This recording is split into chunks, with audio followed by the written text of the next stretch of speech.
Benedict XVI did something last week that no pope has done in the last 600 years. He resigned.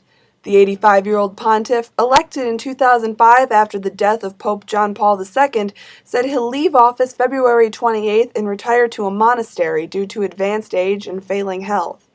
Only 2 previous popes have left office for non-political reasons, the last being Celestine V in the year 1294. In his Ash Wednesday homily at St. Vincent's Church in Lincoln Park, Father Mimo Campuzano praised the decision as groundbreaking. He was breaking a 600-year-old tradition to do the will of God. And that's precisely what God is saying today. Break all your old traditions and do my will. Others, like DePaul professor Thomas O'Brien, say the unusual choice may have been made to strategically set up the next administration. I think that this is a move that was made consciously, not just to get someone who's healthier and younger in, but also to make sure that a certain kind of succession goes on, a succession in thinking, ideas, ideology, if you wanted to think of it in those terms. Pope Benedict's fairly unprecedented decision to step down from office surprised Catholics around the world and has led many to wonder what other changes this might bring to the Church.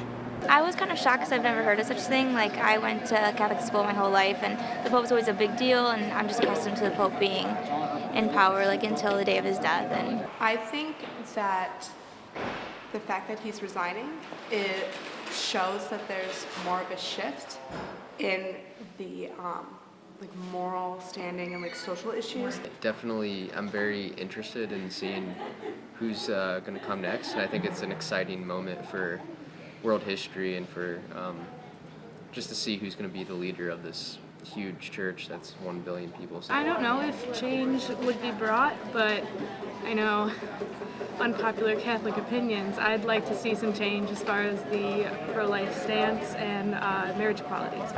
I think I'd like to see a younger pope, somebody who's going to be there for a long time and who is very engaged in the global community.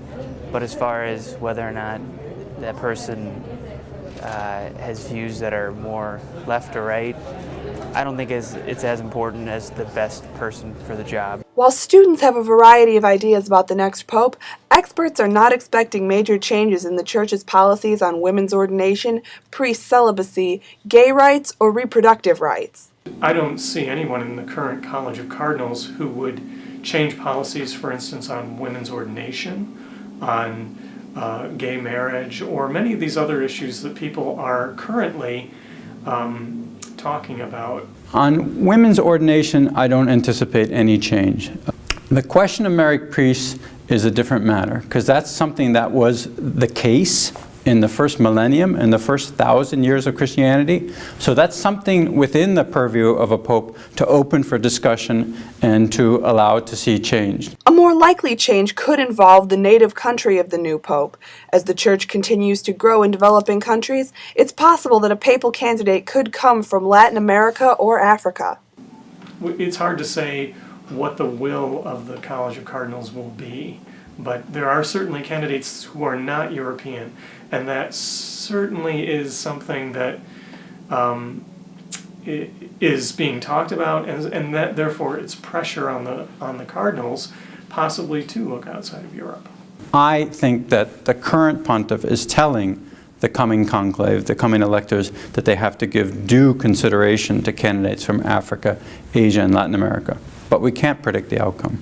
The new pope is expected to be chosen in time for Easter on March 31st, and no matter who he is or where he comes from, he'll be making modern history, taking office while his predecessor is still alive. How that will affect his administration remains to be seen. For Good Day DePaul, I'm Jessie Malloy.